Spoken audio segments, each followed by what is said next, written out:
지금 우리나라 절에서 하는 수련회 수행 프로그램의 시작은 옛날 제가 출가할 무렵에 송광사에 계시던 법정 스님께서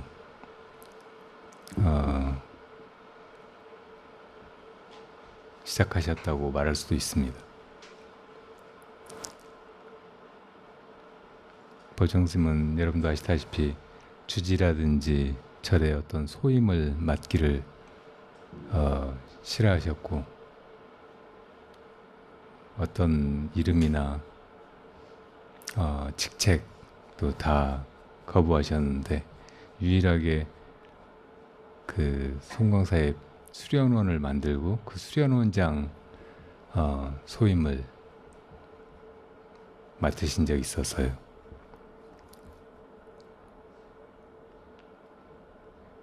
그러니까 아마도 스님이 혼자 있는 걸 좋아하시고 사람들 앞에 나서서 뭐 하는 거를 천성적으로 싫어하셨는데도 불구하고 부처님께서 불제자들에게 하라고 한 일이 수행과 전법, 수행과 교화였거든요. 그러니까 자기 수행을 통해서 깨달음에 이르고, 그리고 또 다른 사람을 그 깨달음의 길로 이끌어서 이 생사의 괴로움으로부터 건지는 것, 이것이 불법의 핵심 과제이고 목표의 자리이타라고 하죠. 부처님 당신도 그렇게 살아 보이셨죠. 그러니까 이 인생의 무상 괴로움을 느끼고 발심해서 출가하시고 또 성도하시고, 그리고 그 다음에는 나머지 인생을 다 중생을 생사의 괴로움으로부터 건지는 일에 다 바치셨습니다. 그러니까 그렇게 중생을 교화하는 과정에서 하셨던 일이 바로 승가를 만드는 일이었어요. 승가는 수행 공동체입니다. 누구든지 다 함께 수행을 통해서 이 생사의 괴로움으로부터 벗어나서 부처님이 깨달음을 통해서 이루신 열반과 대탈의 세계에 함께 나아가기 위해서 사람들이 모인 거죠. 같이 보면 이 수행 승가의 시작이 부처님으로부터 비롯된 것이고, 법정 스님도 그런 부처님의 가르침을 외면할 수 없었기 때문에 사람들에게 함께 수행하자고 절로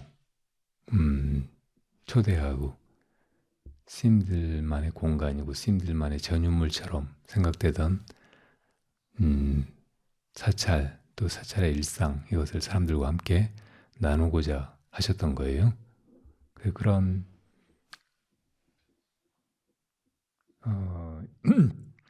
연원에서 송광사에 지금까지도 수련회가 매년 열리고 있고, 이제 전국으로 다 퍼져나가서 수련회를 하지 않는 절이, 큰 절이 거의 없을 정도이고, 또 이제 우리 국가적으로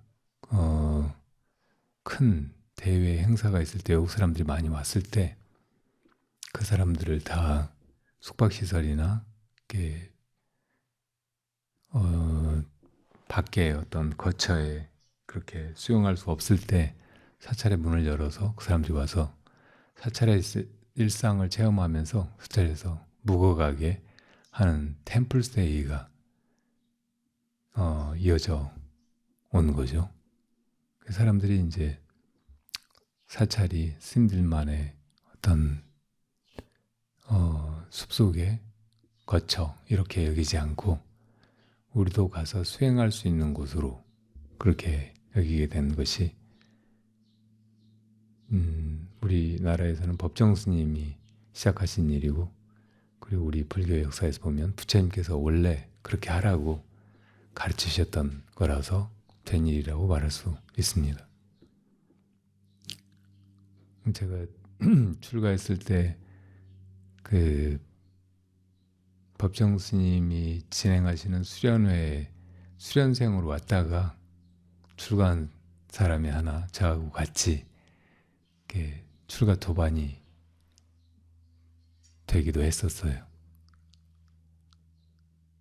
그리고 이제 세월이 흘러서 우리가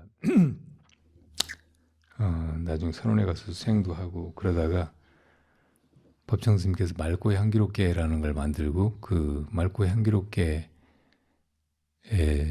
수련회를 어디 김천 직지사에서 한다고 저보고 와서 수행 지도를 해보라고 하신 적이 있었거든요.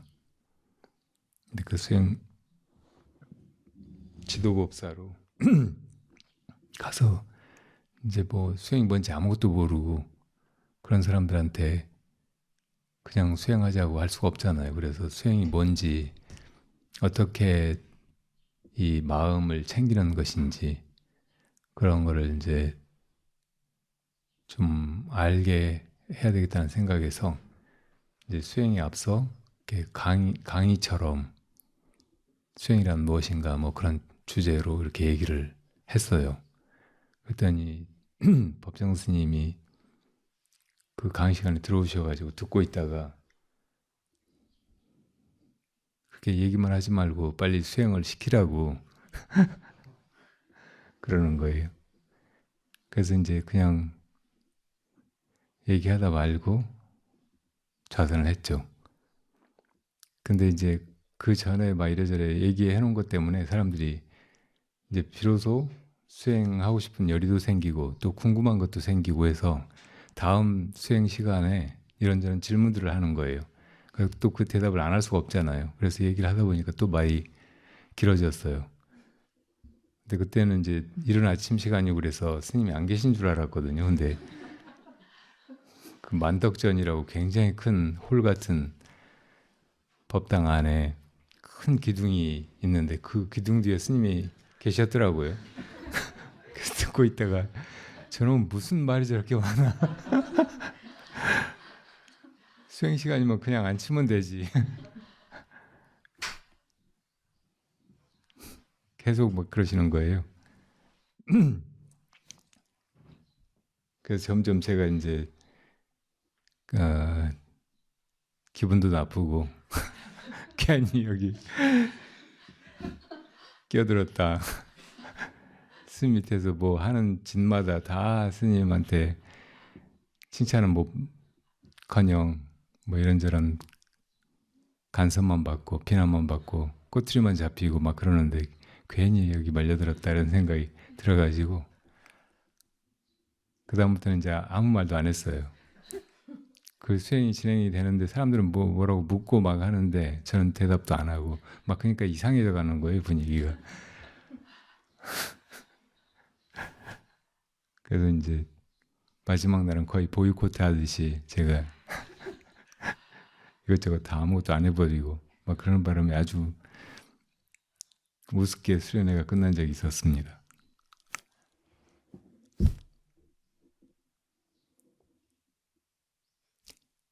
이 세상엔 말들이 정말 많죠. 수많은 사람들이 하루 종일 떠들고 또 많은 사람들에게 들으라고 방송을 통해서 혹은 무슨 유튜브나 뭐 온갖 그런 매체를 통해서 자기 목소리를 이렇게 확대해서 떠들고 우리도 일상 속에서 수없이 많은 말들을 하면서 살고 근데 사실은 말은 원래 존재하는 이 진리의 세계, 법계 여기에 공연이 이러쿵저러쿵 하고 이제 말을 거기다가 덧붙이는 거예요. 그러니까 이거는 컵이고, 이거는 포크고, 이건 마이크고, 막 이렇게 다 제각각 거기 있으면서 제 역할을 하고 있잖아요. 근데 여기다가 마이크라고 써붙이고, 여기다가 포크라고 이름표를 달아붙이고, 여기다 컵이라고 쓰고, 막 이런 거 사실은 불필요한 거잖아요. 근데 우리가 하는 말들이 그렇게 원래 있는 진리에 대해서 쓸데없는 이름표를 붙이는 것과 비슷한 거예요.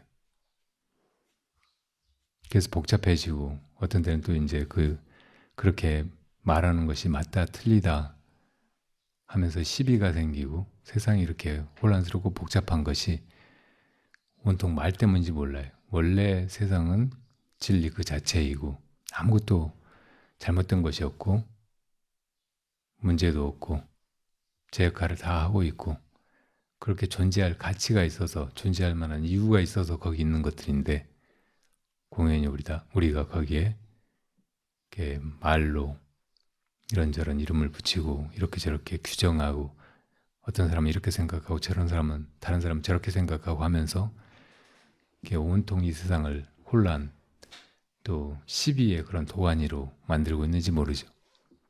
그래서 선은 쉽게 이야기하면 이 말을 떠나서 본래 존재하는 진리의 세계로 돌아가는 일입니다. 원래 존재하는 진리의 세계를 법계라고 말해요. 그러니까 법계에 상응하는 일, 법계와 하나가 되는 일이 바로 선이고 그렇게 단박에 마음속에 온갖 생각이나 말을 그치고 말 없는 존재의 자리, 언어 이전의 세계로 들어가는 것이라고 말할 수 있어요.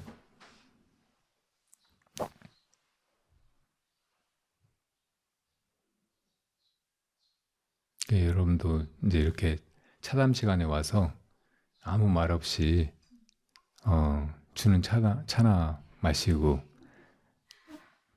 또 앞에 과일이랑 빵이랑 놓여 있으니까 그거나 집어먹고 그러다 보면 이거 뭐 하는 거지? 그런 생각이 들 수도 있고 이렇게 이제 언어 이전의 세계, 말하지 않고 존재하는 것에 익숙치 않으면 이게 당황스럽고 어색하고 불편하고 그럴 수 있는데요. 원래 세계가 그런 거예요. 근데 공연히 우리가 말로 이러쿵저러쿵 떠들고 이렇다 저렇다라고 단정짓고 그걸로 또 시비하고 이렇게 살아오느라고 그게 너무 익숙해가지고 그렇게 해야 정상이고 말이 없는 원래의 세계 이거는 너무 어색하고 뭔가 불편한 자리같이 돼버린 거죠.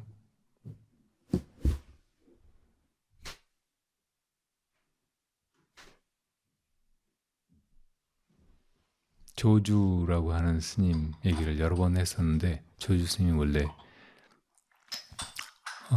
돌을 닦는다고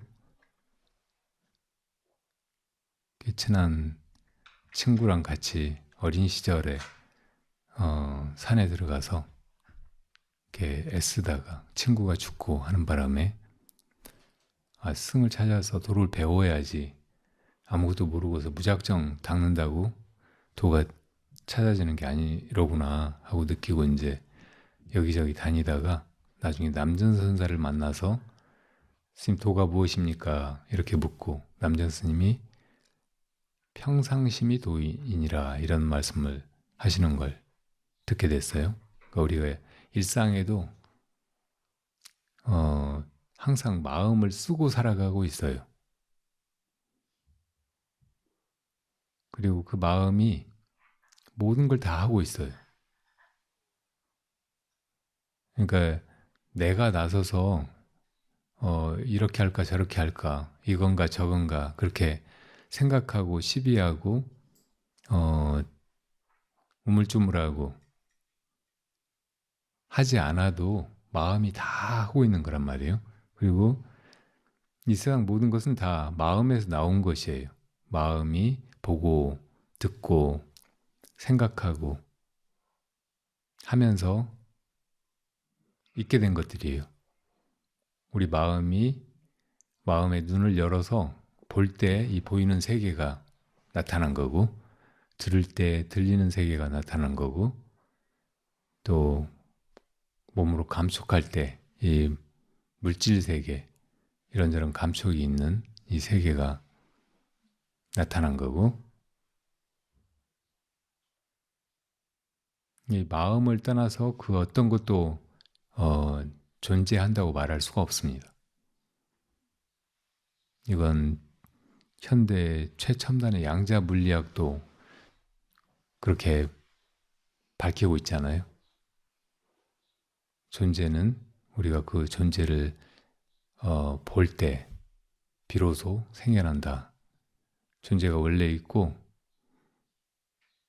우리가 그 존재에게 이 몸뚱이를 가지고 태어나고, 그래서 이 몸뚱이에 있는 눈을 가지고 존재계를 보는 것이 아니고, 우리 마음의 눈으로 이 존재계를 볼 때 보이는 세계가 생겨난다는 거예요. 그러니까 꿈하고 똑같은 거예요. 꿈꿀 때 자기 마음으로 뭘 보잖아요. 그럼 보이는 온갖 형상들이 있는 것 같이 여겨진다고. 존재화되는 거예요. 다 보이는 것이 다 마음이 만들어내는 것이고, 마음으로 또 보고 있는 것이에요. 들리는 거, 감촉하는 거, 생각하는 거 다 마찬가지로 자기 마음이 만들어내서 마음이 또 그것을 인지하고 경험하고 하는 과정. 그러니까 온통 송두리째 다 마음인 거예요. 이걸 지금까지 계속 우리가 그렇게 하고 살아온 거예요. 평상에, 일상 속에서 한순간도 그러지 않은 적이 없어요. 이걸 평상심이라고 말한 거예요.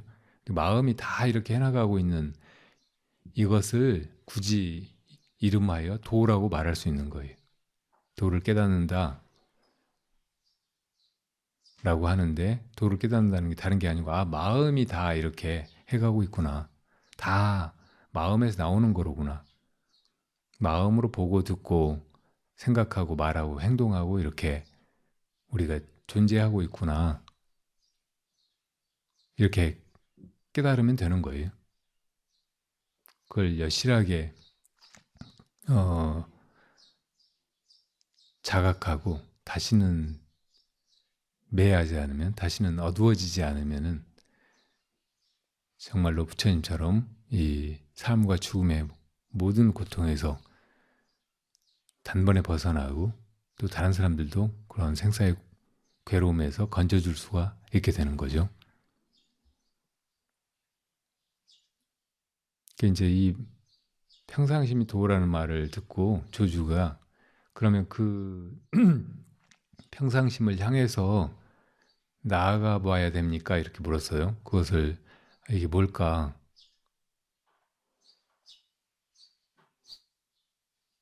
하고 이제 그걸 참고한다든지 그걸 잡으려고 찾아 나선다든지 그렇게 해야 되느냐고 물어본 거죠. 그러니까 남전 스님이 그걸 향해 나아가면 도리어 어긋나게 된다 하셨어요.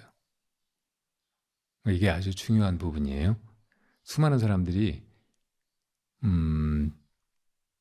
이 마음이 문제로구나. 이 마음을 잘 쓰고 살아갈 수 있다면 세상에 아무 문제가 없겠구나. 그게 잘 사는 일이고, 그게 사람이 온전해지는 일이고, 자기를 완성하는 일이고, 그래서 이제 이 마음을 잘 쓰고 살아가려면, 그럼 마음이 뭐지? 마음이 어디가 있는 거지? 그걸 먼저 알아야 되겠다. 그러니까 이거를 이제 알아보려고 하잖아요. 그래서 사실은 이 마음이 뭘까? 이 묻고 이렇게 이제 참고하기도 해요. 근데 그렇게 해서 그거를 알게 되거나 찾게 되거나 하는 것이 아니에요. 그렇게 이제 찾겠다고 덤벼들면, 알겠다고 덤벼들면 헛고생만 하고 100이면 100 다 실패하게 돼요. 왜냐하면 이 마음은 어떤 대상이 아니고, 따라서 그걸 보거나 잡거나 알거나 할 수 있는 게 아니거든요. 본질적으로 그래요. 대상이 아니고 완전한 주체예요. 완전히 내면적인 것이고, 그리고 결코 대상화될 수가 없어서 그게 보이거나 들리거나 알거나 잡거나 할 수 있는 것이 아니란 말이에요. 부처님이라고 해도 그것을 알 수 있는 것이 아니에요. 근데 깨닫는다고 하는 것은 이게 알아지는 혹은 보이는 그런 대상이 아니로구나. 그런데 이게 다 하고 있구나 하고 이렇게 깨닫는 것이라고. 그 주체성을 깨닫는다는 거, 이것은 이게 결코 대상화돼서 보이거나 잡을 수 있거나 알거나 할 수 있는 것이 아니로구나 하고 깨닫는 것이라는 말이에요. 그러니까 그 부분을 지금 남전 스님이 그걸 향해서 나아가면 도리어 어긋나게 된다. 이렇게 말씀하신 거라고. 또 옛날에 어떤 스님은 그걸 이제 소라고 스승이 이제 비유해 소 찾아오라고 하니까 그거 내 찾다가 못 찾겠다고 이제 완전히 낙담하고 있을 때 스승이 준 그 공책을 펴보니까 맨 뒤에 가소 기우자여 기우갱벽으로다 우습구나 소를 탄 자여 소를 타고서 또 소를 찾네 이 말을 듣고 깨달아 버렸다고 하잖아요. 그러니까 이런 깨달음이 그런 거라고. 소를 이제 소라고 이름 붙이고 뭐 이렇게 눈에 보이는 대상으로 이렇게 표현을 해뒀으니까 그거를 이제 막 찾으러 다닌 거잖아요. 근데 마음은 그렇게 대상이 아니고, 그러니까 그걸 서로 비유했을 뿐이지 소처럼 이렇게 보려고 하면 이게 볼 수가 없는 거예요. 이게 마치 소를 타고 다니면서 소가 어디 있나 하고 막 이리저리 돌아다니는 거하고 똑같은 거란 말이에요. 자기가 타고 있는데, 더 직접적으로 얘기하자면 자기가 손대 밖으로 뭘 보려고 봐서 확인하려고 소를 찾고 있는 꼴인 거예요. 그러니까 그것을 내가 이렇게 어리석게 이걸 대상화해서 보려고 하고 잡으려고 하고 또 알려고 하고 이렇게 헤매어 왔구나. 이렇게 이제 알아차리는 순간 그것을 깨달음이라고 하는 거라고요. 그게 이제 이 조주 스님은 남전 스님에게서 그걸 향해서 나아가면 도리 어긋난다.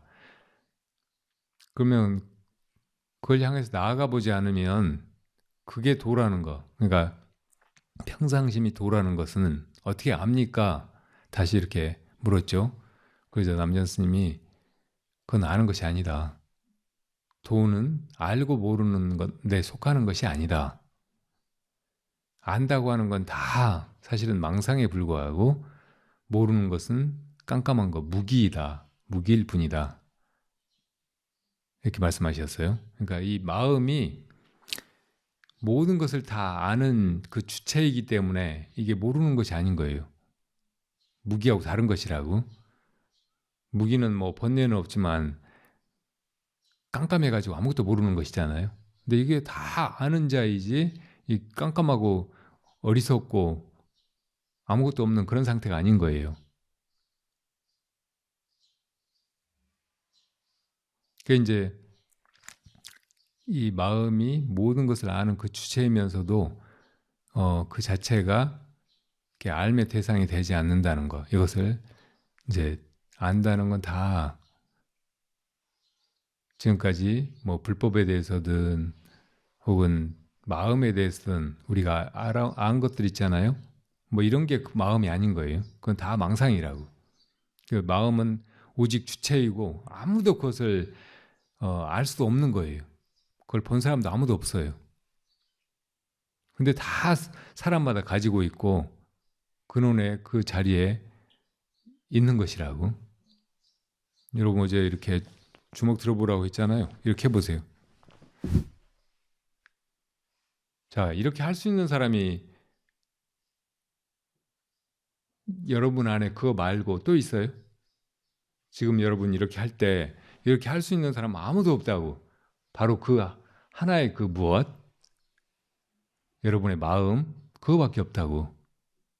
거기 무슨 신이 개입하거나 남이 개입하거나 혹은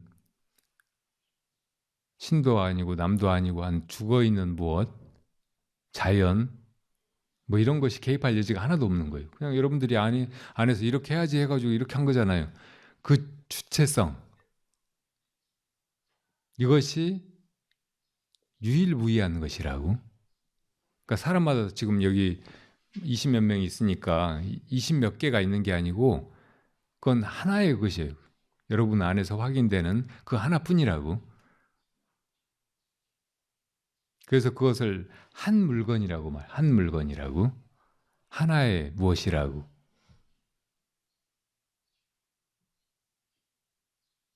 그러니까 이것을 보려고 한다고 해도 볼 수가 없고 알려고 해도 알 수가 없고, 그런데 이것이 모든 것을 알고 모든 것을 보고 하는 그 주체란 말이에요. 이것이 이런 존재로구나 하고 이제 깨달아 버리는 것. 이것이 바로 부처님이 우리들에게 정말로 전하고자 하신 불법의 가장 깊고 높은 요지예요. 그래서 수많은 예스승들이 깨달은 것도 다 그것이고, 여러분들이 이것이 이런 존재로구나 하고 여실하게 그걸 보고 알아차리고 확인하고 한다면 그것이 깨달음이지, 다른 깨달음을 어디서 구하는 것이 어리석은 거예요. 도라든지 뭐 불법이라든지 깨달음이라든지 이것을 찾아 헤매는 것이 마치 소를 타고 소를 찾는 것처럼 절대 그렇게 찾아서는 이루어질 수 없는 일인 거란 말이에요. 그러니까 이런 이치로구나 하고 확연하게 아주 분명하게 자기 안에서 그게 확인이 되면 그거 말고는 없어요. 불법이 없고 깨달음이 없고 마음이 없고 그것뿐이에요.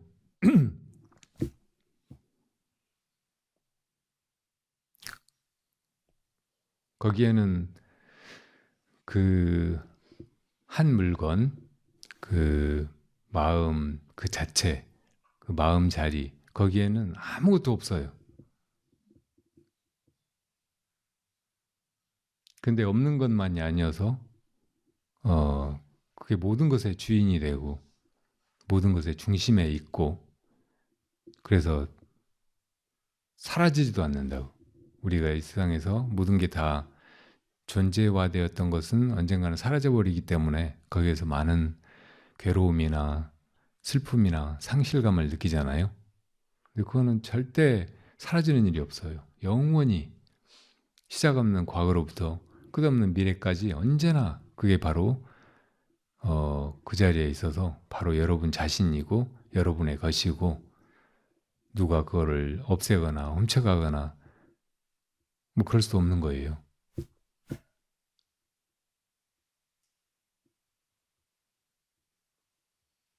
그 불교의 모든 수행 또 우리가 수련회라는 이름으로 절에 와가지고 제가자지만 며칠이라도 이렇게 해보는 것, 그것의 목표는 바로 그것을 깨닫는 것, 그 한 물건을 아주 여실하게 알아차리는 것, 그것이 목적이라고 말할 수 있습니다.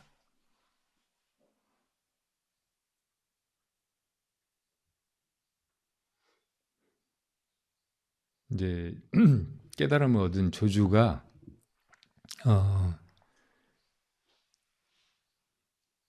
눈 뜬 것을 확인하고 남전 스님이 거기에 붙인 말이 있어요. 참으로 함이 없는 도에 통달하면 저 호공처럼 툭 튀어서 어디에도 걸릴 것이 없다. 우리가 살면서 이제 아주 행복하고 만족스럽지 못하게 느끼는 게 여러 가지 것에 얽매여서 부자유스럽다고 느끼는 거잖아요. 자유롭지 못하다고 느끼는 거란 말이에요. 그러니까 어딘가에 걸려 있는 거예요. 묶여 있고. 어디에 묶여 있을까요? 우리 마음은 본래 어디에 묶여 있는 것이 아니거든요. 본래 마음은 아주 자유롭고, 그리고 어디 묶일 수 있는 것도 아니에요. 뭐가 이렇게 형체가 있다든지 물질적인 것이야 뭘로 묶어두든지 잡아두든지 하지. 그리고 뭐 마음속에 생각이라든지 개념 뭐 이런 것이어야 어떤 생각의 틀 혹은 뭐 어떤 그 범주 안에 이렇게 갇힐 수 있는 것이지, 이건 전혀 그런 물질적인 혹은 정신적인 흔적조차 찾을 수 없는 그런 존재잖아요. 그러니까 어디에도 묶여 있는 것이 아닌 거예요. 근데 우리가 이제 살면서 그 마음의 존재를 모르고 나를 그것에서 벗어난 다른 무엇이라고 생각을 해. 정신적인 내 자의식, 나라는 생각, 에고, 이거라고 생각을 하든지, 아니면 이 물질적인 육신, 이것을 나라고 생각하든지, 그러면서 이제 온갖 구속감을 느끼는 거예요. 근데 그 마음을 깨달아버리면 그 마음이 진짜 나하고 그것밖에 없고, 그리고 그것이 뭐 내 자아라든지 육신까지 다 그냥 만들어내는 거, 지어내는 거, 조작해내는 거, 꿈꾸듯이 그렇게 형상화한 것이라는 것을 알아버리면 그것이 가진 본래의 대자유뿐이지, 이 꿈속에 무엇인가가 느끼는 여러 가지 부자유스러움, 이건 다 그냥 괜찮은 것이라고. 뭐 꿈인데, 실제가 아닌데 거기 걸릴 것이 뭐겠어요? 그래서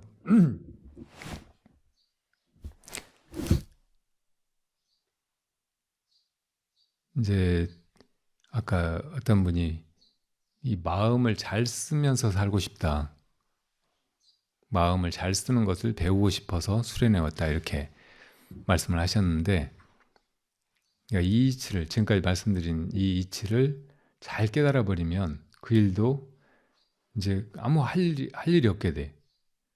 내가 있고 또 내 마음이 있고, 그래서 내가 이 마음을 잘 쓰려고 보면 이게 쉽지가 않아요. 그것부터가 처음부터가 이제 착각이라든지 무명 속에서 시작하는 거예요.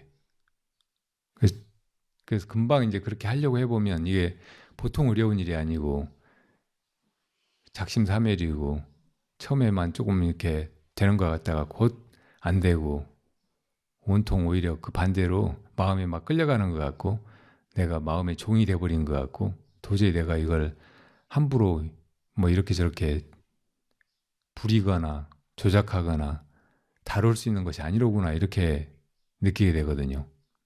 근데 반대로 이 나라고 하는 것은 마음이 만들어낸 하나의 개념, 생각, 이름에 불과하다는 것을 알아차리고, 이 마음이 다 해가는구나, 마음이 주인이로구나 하고 그렇게 깨달아 버리면 이제 아무것도 안 해도 돼요. 마음이 다 해나가니까 내가 굳이 그 마음을 이렇게 쓰려고 저렇게 쓰려고 막 그렇게 할 필요가 없는 거예요. 어떻게 보면은 이제 그 마음을 타고 가게 되는 거예요. 나라고 하는 것이 아직 남아있다고 하더라도 소를 타고 가는 사람처럼 자기가 막 일부러 걷고 막 길을 찾고 가시밭길을 피하고 구덩이를 피하고 막 하려고 하지 않아도 소가 알아서 제 길로 잘 나를 태우고 가는 거예요. 그냥 소 뒷잔등에 누워서 피리나 불면서 그렇게 가는 것이 너무나 행복한 이렇게 수행이고 마음 씀이고 한 거예요. 그러니까 그렇게 돼버려야 돼. 내가 마음을 찾아서 깨달아 가지고 그걸 또 쓰고 살아가려고 하면 이게 거의 불가능한 일인데, 마음을 그냥 깨달아 버리면 이 마음이 다 해가는 거로구나, 그리고 이게 마음이 모든 것의 주인이고 알아서 다 해가는구나, 나는 아무것도 할 필요도 없이 그냥 마음을 타고 가면 되는 거로구나 하고 깨달아 버리면 된단 말이에요. 그러니까 그렇게 하려고 여러분들이 이 수련회 온 거예요.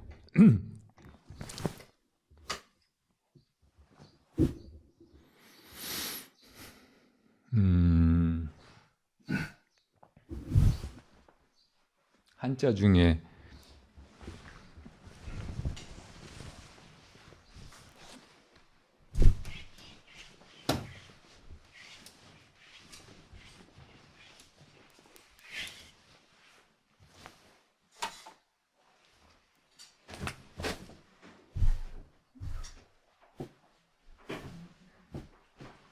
이 쉬운 자가 있어요. 물 위에 사람이 있잖아요.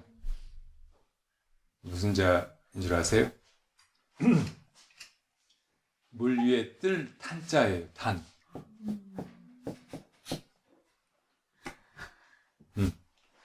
사람이 물에 빠져버린 게 아니고 물 위에 떠서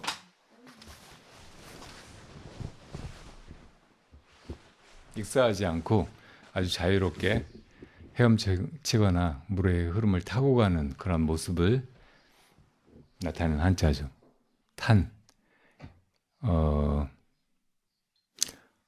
불교 여러 전통 중에 티벳의 탄트라라고 하는 게 있잖아요.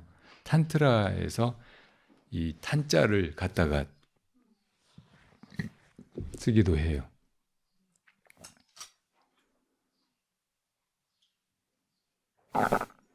그러니까 마하무드라, 족첸 그런 말들이 이제 티벳 불교 수행에 있는데 이런 게 다 이제 우리 선하고 바로 통하는 것이고 마음을 깨달아서 그 마음을 잘 쓰고 살아가는 것, 그래서 자유로워지고 지혜롭게 이렇게 다른 또 중생을 제도하고 이 세상에 함몰되거나 그 속에서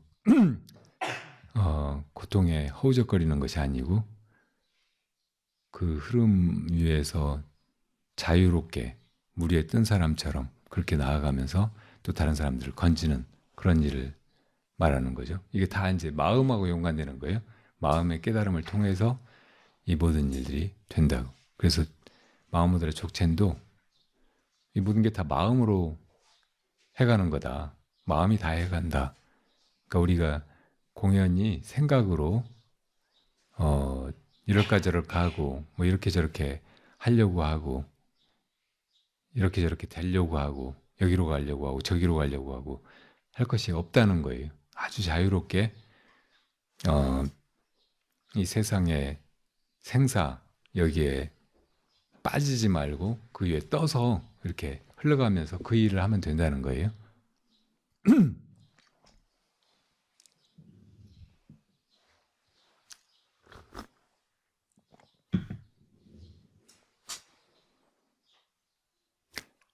어제 그네 타기 뭐 이런 얘기하면서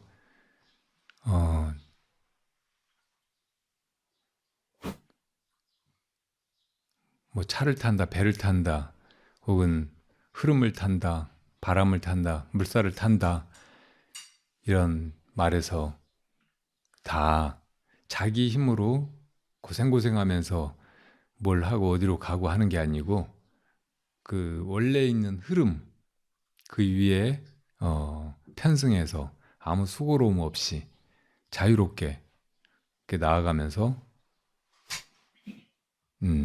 즐겁게 또 이제 우리가 바라는 거 우리 모두가 다 함께 행복해지고 자유로워지는 일, 이 일을 이렇게 해나가야 한다고 말씀을 드렸는데 이게 다 이제 마음하고 연관되는 거. 마음이 원래 다 해나가니까 우리가 그 마음에 올라타면 돼요. 마음이라고 하는 그 소를 타고 그 소가 가는 대로 그렇게 가면 본래 집으로 돌아간다고. 이 세상 모든 것이 다 본래 자기 집이에요. 어디 뭐 따로 갈 데가 있는 것도 아니고 어디만 내 집이라고 말할 것도 없고 우리는 아주 자유로운 존재로 이 세상을 온통 내 집으로 보금자리로 고향으로 그렇게 알고 이 세상에 왔단 말이에요. 그래서 이제 정말 자유인이죠. 주인이고. 저 서산대사에 그 오도송 같은 개송이 있어요.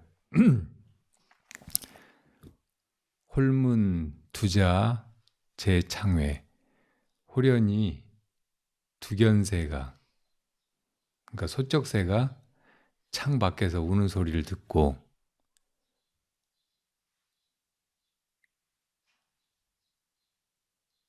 보니 만한 청산 진 고향, 눈 가득히 들어오는 푸른 산이 다 내 고향이로구나. 그러니까 우리가 그동안은 계속 이게 낯선 다른 타지 같고 내 밖의 세계 같고 내 집이 아닌 것 같고 내 본래 자리가 아닌 것 같고 그렇게 느껴왔잖아요. 근데 두견소의 소리를 듣다가 그 깨달음의 눈을 얻고 보니까 눈 가득히 들어오는 이 청산, 산하대지, 이 우주, 법계가 다 내 집인 거예요. 내 고향이고. 그러니까 그런 안목으로 급수 귀가 홀 회수, 이제 물을 떠오려고 우물가에 갔다가 물을 길어가지고 집으로 돌아오다가 고개를 돌려서 또 바라보니 청산무수 백운중, 헤아릴 수 없이 많은 산들이 백운 가운데 있구나. 이렇게 노래 불렀어요. 이게 그 깨달음의 소식인 거예요. 다 이게 마음인 거예요. 마음 안에 풍광이고. 이제 그 속에서 두견소의 소리를 듣는다든지 가서 물 떠온다든지 그 물 떠온 걸로 차 다려 마신다든지 뭐 이렇게 하는 것이 너무나 한가롭고 여유롭고 행복하고 자유롭고 한 그런 도의 경지, 도인의 살림살이잖아요. 거기 아무런 말도 없어요. 분별도 없고 또 뭘 찾는 그 너무나 고달프고 힘겨운 그런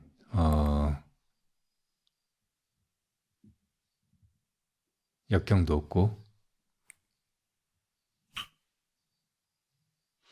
그러니까 여러분들도 이 마음에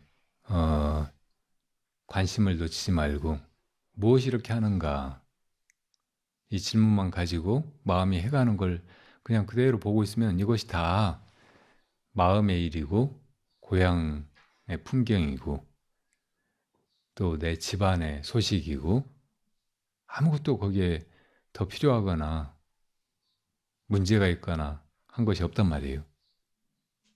그렇게 살아가면 돼요. 그걸 배우려고 여러분들이 이 수련회 혹은 승가에 들어오신 것입니다. 지금까지 말씀드렸듯이 우리가 다 본래 가지고 있는 마음, 이것을 깨닫는 것이 부처님이 하셨던 일이고 또 우리에게 정말 하라고 하신 일, 그러니까 부처님 가르침의 핵심 모든 것이라고 말할 수 있어요. 근데 이제 이 마음을 사람마다 다 가지고 있는데 그리고 그것이 모든 걸 다 하고 있는데 그것의 존재를 자각하지 못하고 살고 있는 것이 중생이에요. 그 중생이라는 말은 살아있는 무릇 살아있는 모든 존재, 이걸 중생이라고 말하잖아요. 그러니까 우리 중생은 다 금강경에 나온 대로 아상, 인상, 중생상, 수자상을 기본적으로 가지고 있어요. 이게 다 무명으로 그게 사실은 없는 것인데 있다고 착각하고 있는 것이에요.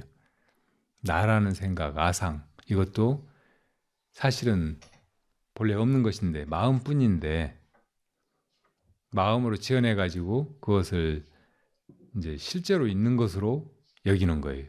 꿈속에 나를 만들어내잖아요. 그 나가 사실은 꿈일 뿐이고 마음이 지어낸 것이지 실제 나가 아니잖아요. 실제 나는 자고 있죠. 근데 그렇게 자기가 그러니까 마음이 만들어내 가지고 그 나가 이제 진짜 있는 줄 알고 그 나가 온갖 일들을 벌이고 또 온갖 일을 겪고 하면서 울고불고 하고 막 헤맨다고. 또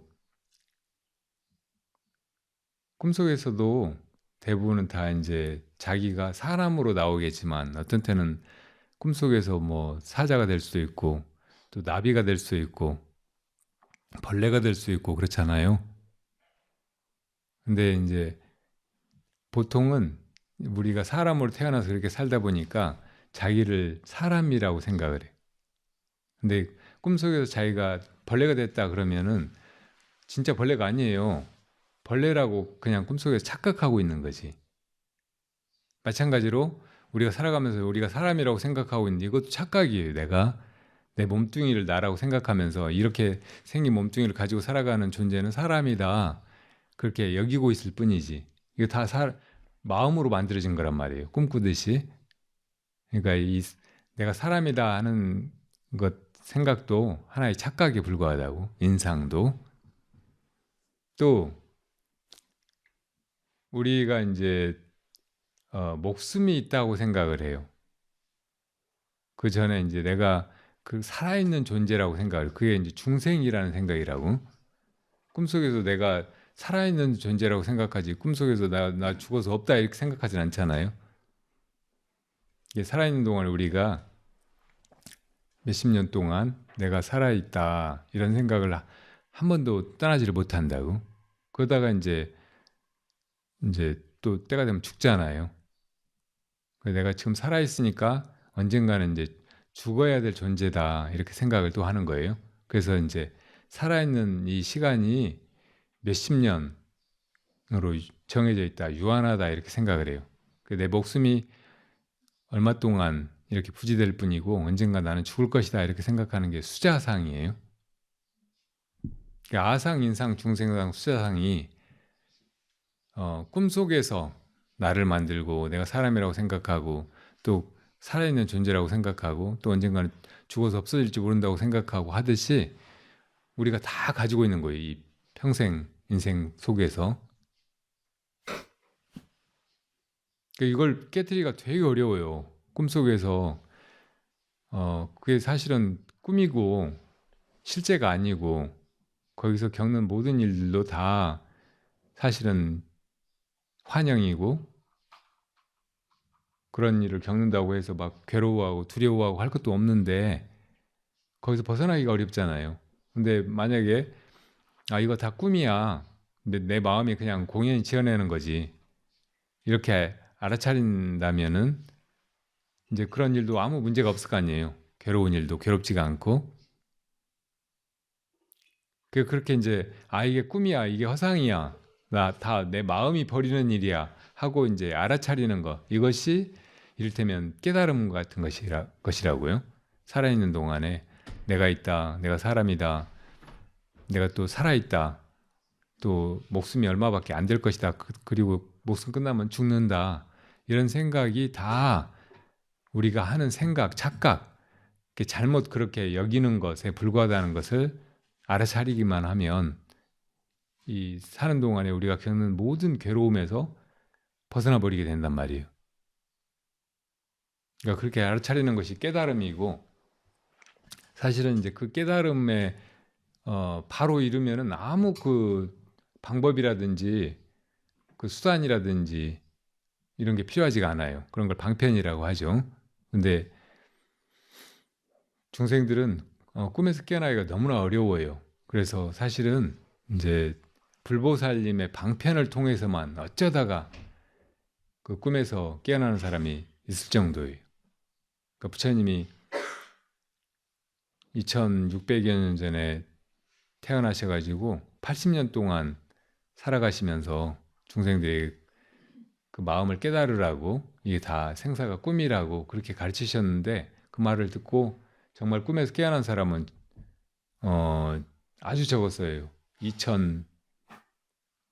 1250명밖에 되지가 않았어요.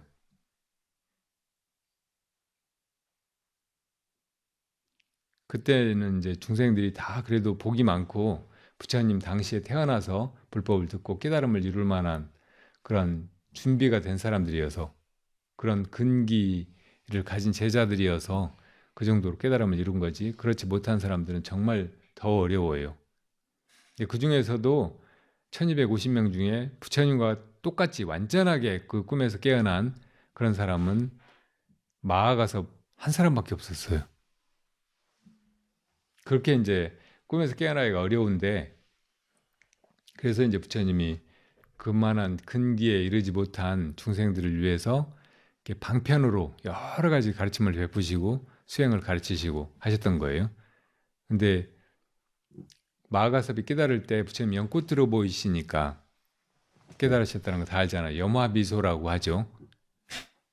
근데 그 사건 보면 부처님이 아무 말씀도 하지 않고 그냥 다짜고짜 연꽃을 들어 보이셨다고. 그러니까 사람들은 그 뜻이 뭔지 도저히 알 수가 없었어요. 깨달은 1250 아라한 중에서도 오직 마하가섭 한 사람만 유일하게 그게 지금 뭘 가리킨 건지, 왜 부처님이 연꽃을 들어보시는지 이걸 깨달으신 거라고. 다른 사람들은 다 왜 부처님이 오늘 갑자기 연꽃을 들어보시지? 이렇게 그걸 궁금해했을 뿐이라고. 그러니까 이것이 이제 선의 시작이고, 부처님이 연꽃 들어보이신 뜻이 뭐지? 하고 이제 사람들이 생각하는 거, 이것이 화두 드는 거라고 말할 수 있어요. 염화 미소, 이게 무슨 뜻일까? 부처님이 꽃을 들어보신 것은 무슨 까닭이고, 마하가섭이 미소 지은 거는 뭘 깨달아서 그런 걸까? 다른 사람들은 궁금했을 거 아니에요. 그래서 그런 그 질문, 이걸 화두 삼아 가지고 그걸 계속 궁금해하는 거, 그걸 참고하는 거, 이것이 또 이제 다른 사람들이 깨달음에 이를 수 있는 아주 좋은 그 길이 될 수 있는 거예요. 그러니까 다른 수행은 이제 이렇게 해봐라 저렇게 해봐라 해서 이제 어떤 과정도 있고 변화되어가는 중간 단계들이 있어요. 근데 부처님 왜 연꽃을 들어보이셨지? 그 마가서 뭘 깨달은 거지? 이렇게 궁금해하면 계속 궁금할 뿐이에요. 아무 도중에 변화라든지 뭐 나타나는 것이 없어요. 그러니까 그렇게 이제 궁금하고 그냥 화두에 대한 의심만 계속 있는 상태로 있다가 거기서 물러나지만 않으면 다른 어떤 수행을 하는 것보다 빨리 마가섭처럼 그게 깨달음에 이르는 거예요. 부처님과 똑같은 눈을 제일 빨리 뜨게 되는 거예요. 그래서 이제 그렇게 그때 이것을 이제 화두로 삼아 가지고 참고하는 것, 이것이 제일 빠른 수행, 최상승선이라고 말하는 거예요. 그래서 그거를 이제 우리도 해보려고 하는 것이라고요. 그래서 그거를 이제 화두로 해가지고 참고하라고 하는 거예요.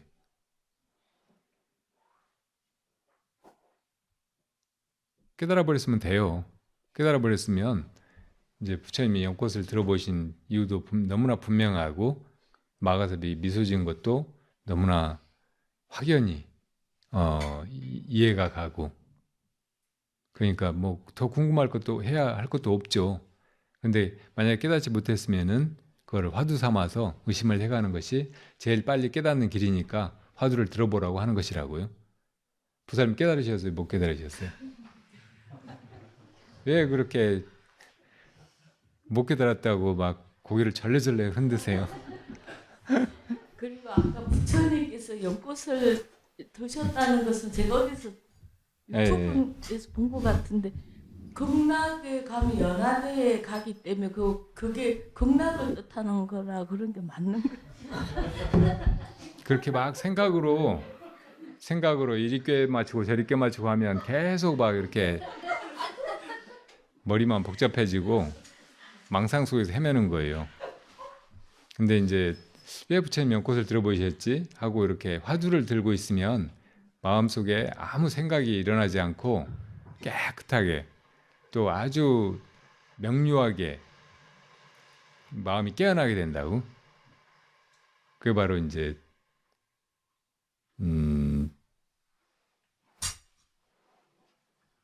어떤 수단이나 방편도 쓰지 않았는데 부처님과 같은 그렇게 맑고 밝고 온전하고 또 아주 자비로운 그 마음에 바로 들어가는 길이 되는 거예요. 그래서 그거를 이제 무방편의 방편이라고 한다고. 다른 수행들은 다 방편이에요. 어떤 목적지에 가기 위한 그 길로 과정으로 이렇게 제시되는 것이라고.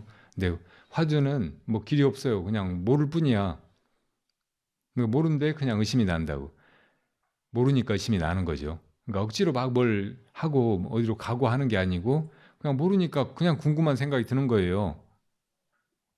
궁금한 생각뿐이지 아무런 망상이 없어. 그러니까 일부러 막 이렇게 방편을 쓰고 그런 방편을 따라가고 막 뭘 하고 하는 게 아니고 그냥 궁금해져 가지고 이따가 깨달아 버리는 거라서 무방편의 방편이라고 한단 말이에요.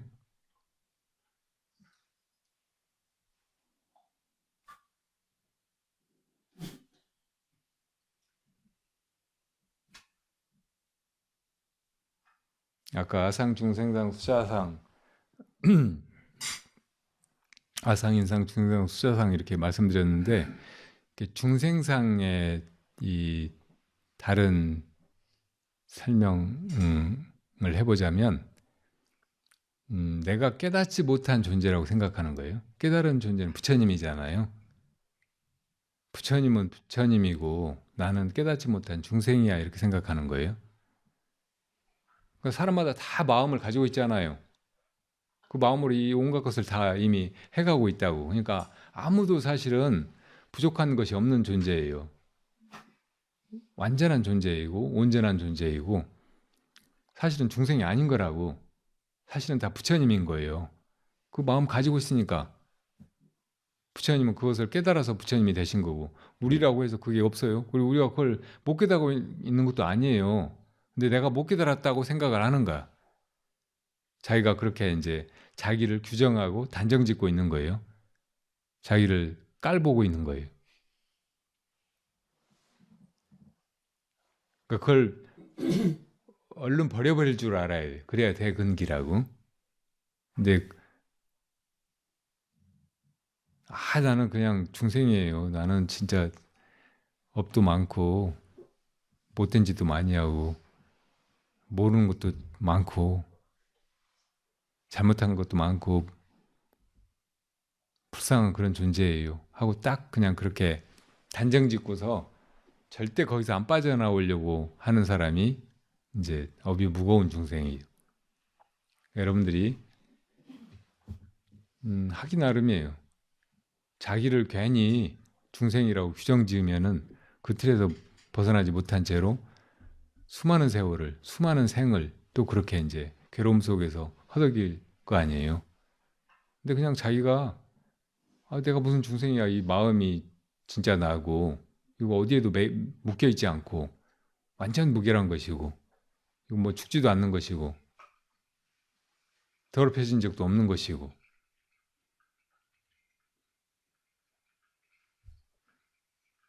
근데 뭐가 더 필요해? 내가 뭐가 부족해? 내가 부처님하고 뭐가 달라? 이렇게 이제 생각할 수 있으면 그게 뭐 당돌하고 무엄하고 주제넘는 그런 생각이 아니고 그게 이제 바른 통찰이고 그렇게 딱 스스로 그렇게 보고 자기 규정에서 스스로 벗어나고 그렇게 할 수 있으면 이런 사람이 대근기란 말이에요. 그러니까 그렇게 해요. 일제 시대에 이렇게 회광이라고 하는 약간 친일적인 그런 행적도 많은 스님이 있었대요. 학식도 높고 또 이제 뭐 자타가 굉장히 훌륭한 스님이라고 인정을 하고 했던 스님인가 봐요. 근데 그 스님이 해인상가 직지상가 어디 주지로 이제 부임을 해왔어요. 근데 일제 때 그 일본이 한국 불교를 외색화하려고 큰절에 주지를 하려고 하면 결혼을 하도록 만들었어요. 대처승이 되어야 주지를 할 수 있게 해서 이제 불교 전체를 다 장악하고 통제하고 또 이제 식민화에 이용하려고 했죠. 어떤 효강 스님이 이제 그렇게 해가지고 주지로 부임해 와서 이제 주지 그 취임하는 법문을 하게 됐어요.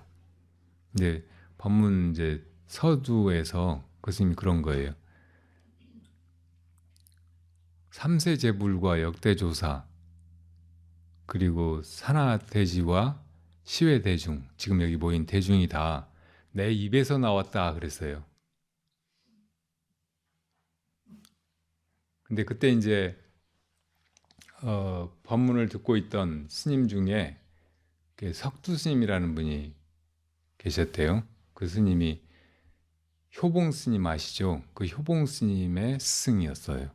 선지가 있는 분이라 그 법문이 이제 잘못됐다는 걸 알고 이렇게 일어나서 반문을 했어요.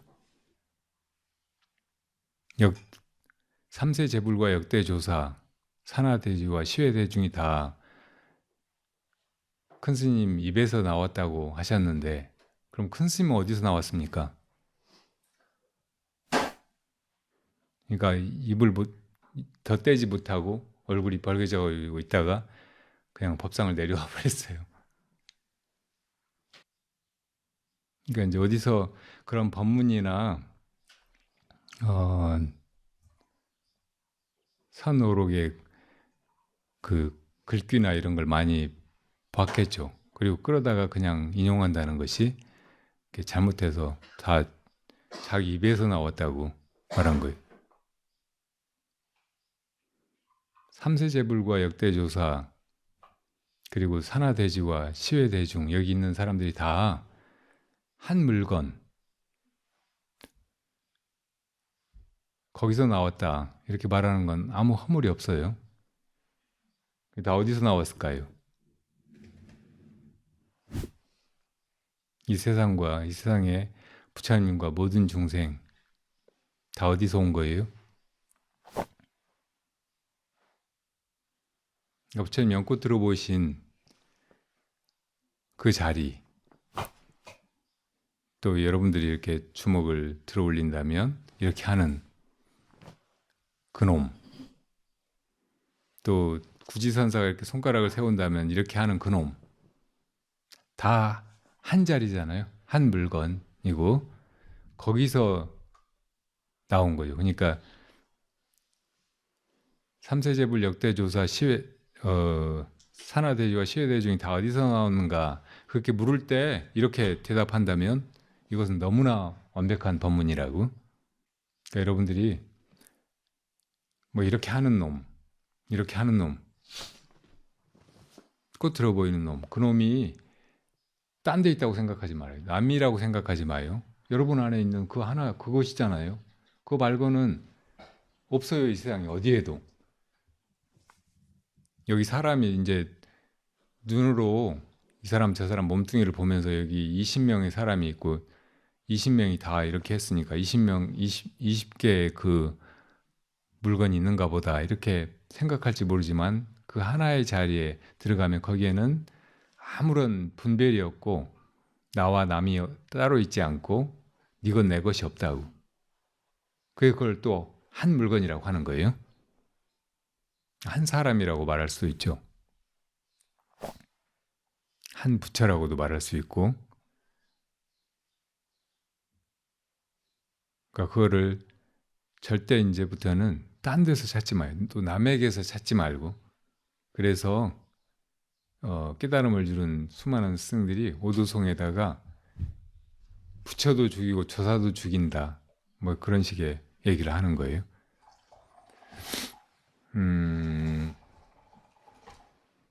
정강선사의 오도송을 들춰보자면 작야월만루 지난 밤에 달빛이 누각에 가득하더니 그 다음 구절이 무슨 뭐 오늘인가 뭔가 노화추 그러니까 갈대꽃이 다 피어난 가을이로구나. 그러니까 이제 어젯밤 일과 지금 일을 풍광을 그대로 드러낸 거잖아요. 근데 그 다음 구절에 불조 상신명 부처님과 조사가 다 신명을 잃어버렸다, 목숨을 잃어버렸다, 이 자리에. 그리고 마지막 구절도 또 유수 과교래, 흐르는 물이 다리를 지나서 오는구나. 이것도 눈앞에 보이는 풍광이에요. 이것이 다 내 마음의 풍광이고, 이런 걸 본지 풍광이라고 하죠. 그 마음의 일이고 마음의 모습이죠. 이것뿐이에요. 한 물건의 일이고 한 물건의 모습이고, 여기에 무슨 부처가 조사가 어른거릴 필요가 없는 거예요. 그거 다 이름일 뿐이에요. 그런 부처는 진짜 부처도 아니라고. 진짜 조사가 아니고. 그러니까 이 나의 이 한 물건이 드러날 때는 거기 아무런 타자가 없는 거예요. 부처도 조사도 스승도 없는 거라고.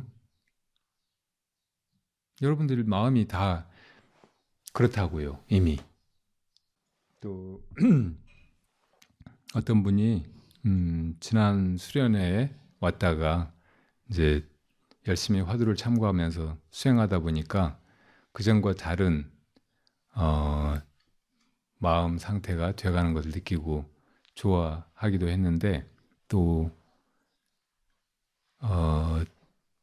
약간 머리가 뜨겁고 편두통, 그러니까 머리가 아픈 그런 증상을 느끼면서 이게 바르게 돼가는 건지 잘못된 것인지 자연스러운 것인지 아니면 피해야 되는 것인지 모르겠다고 질문을 했어요. 그래서 지금 이 오늘 수련회에 와서 이렇게 봉사를 하면서 여기에 대한 대답도 기회가 있으면 해드리겠다고 했는데,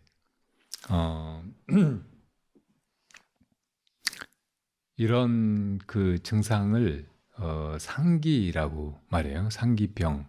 이것이 이제 수행하는 사람들이, 특히 이제 화두 들고 수행하는 사람들이 흔히 부딪히게 되는 굉장히 심각한 그런 장애예요. 저도 옛날에 운문암에서 이렇게 지낼 때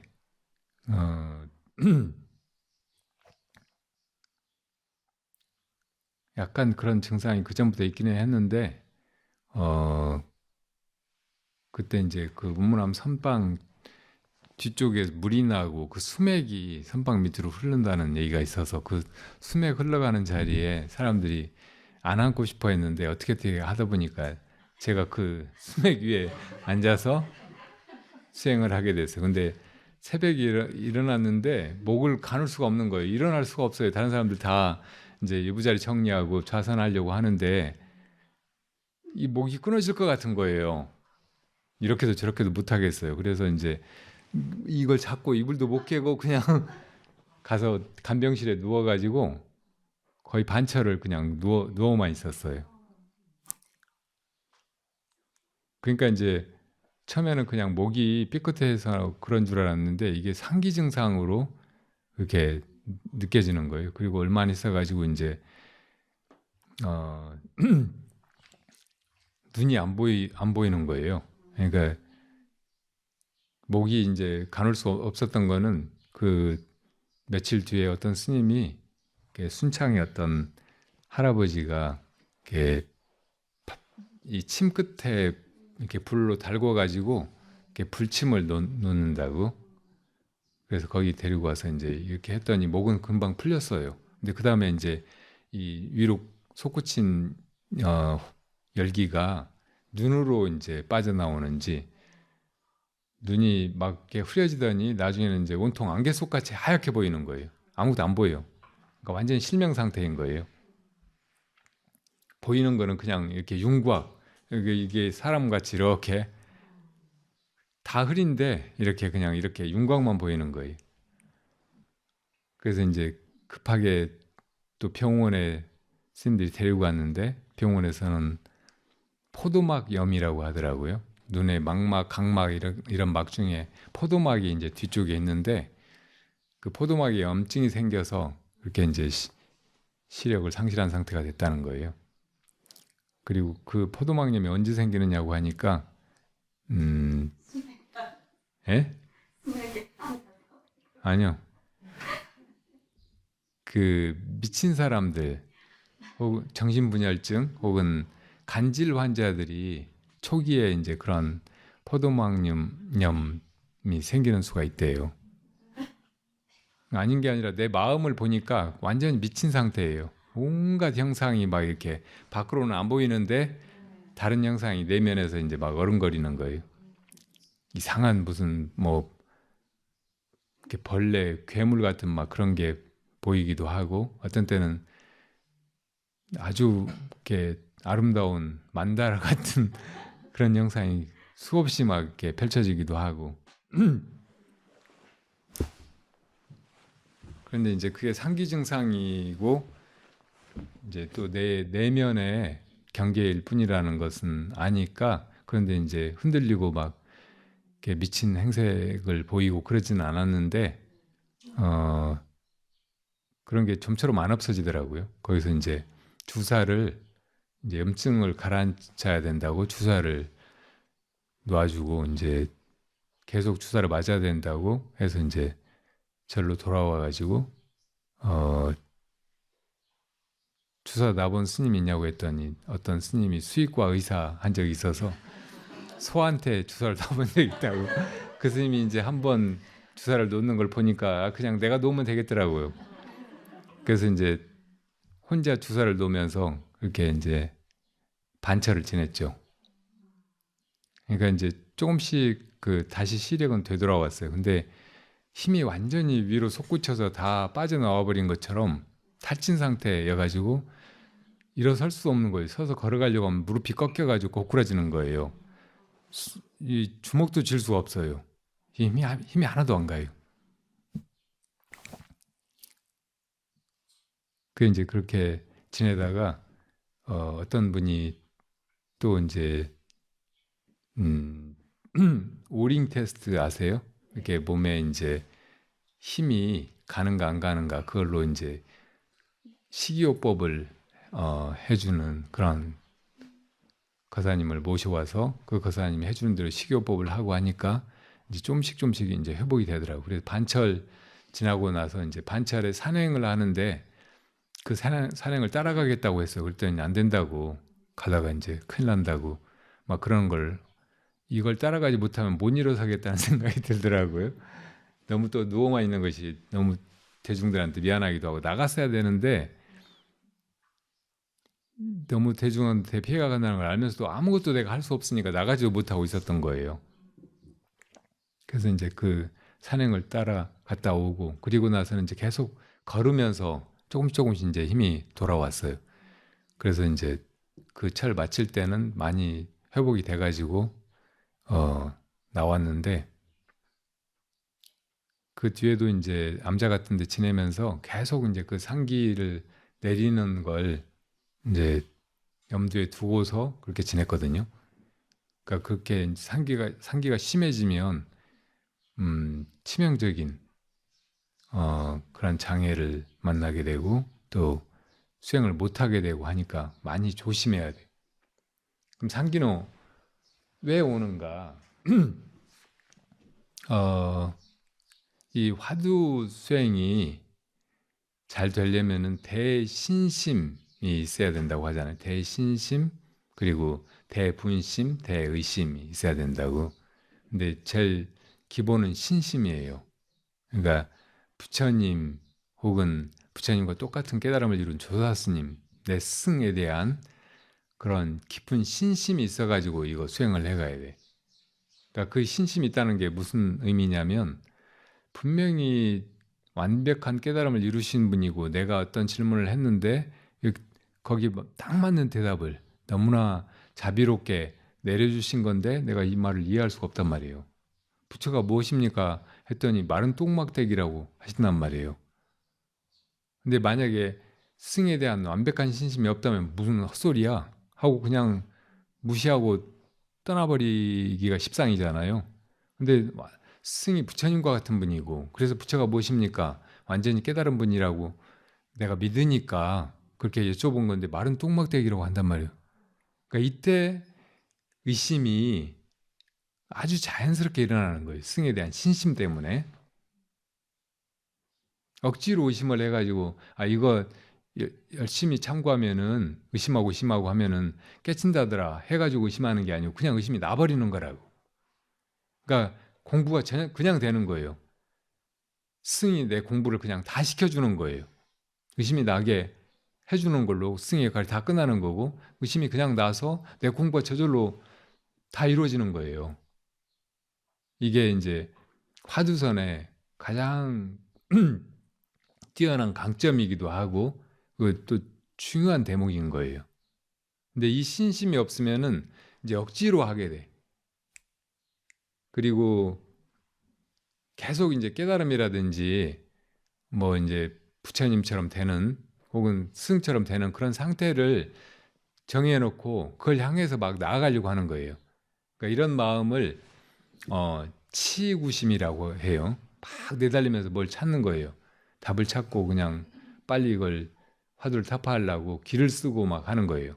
근데 이렇게 이제 억지로 막 의심을 해가다 보면 그 구하는 마음이 계속 이렇게 마음속에 편안함이라든지 그 신심이 우리한테 주는 안정감 혹은 행복감, 환희심 이런 것은 다 없애버리고 계속 목마르고 답답하고 막 고달프고 그래도 막 죽기 살기로 막 하려고 하는 과도한 열정 막 이런 것만 계속 끌어내고 막 그래서 이게 몸이 이제 못 따라가는 거예요. 그러니까 이렇게 이제 억지로 화두를 막 의심하다 보면 육단심이 동하게 된다고 한다고. 그러니까 우리 마음은 부처님 마음과 똑같고 그래서 그 마음으로 스승이 하는 말을 단박에 밝히 보고 그게 무슨 뜻인지를 알아차릴 수 있는 거예요. 근데 이제 내가 못 알아차리면은 의심이 또 이제 자연스럽게 나게 되는데 그렇게 이제 자연스럽게 나는 의심하고 다르게 억지로 막 의심을 일으키려고 하고 화두를 또 이제 빨리 타파하려고 막 벼르고 막 이렇게 하다 보면 그 마음으로 그냥 공부를 지어나가면 되는 건데 이 몸이 이제 통하는 거예요. 이 몸뚱어리 물질적인 이 육체 이것이 이제 막 긴장하고 덤비는 마음으로 이제 기혈이 과도하게 막 이렇게 사용되고 또 이제 머리로 막 그렇게 하니까 위로 솟구쳐 오르고 하는 거예요. 그렇게 하면서 이제 상기 증상이 일어나게 되는 거라고. 그러니까 제일 화두 들고 수행을 할 때 중요한 거는 신심을 분명하게 가지고 그 신심에서 자연스럽게 또 환희롭게 일어나는 그 심을 따라가야 된다는 거예요. 그거 없이 그냥 억지로 하면 안 된다는 거예요. 억지로 할 때 이제 상기가 유발되니까. 그리고 치구심, 구하는 마음이 있으면 안 돼.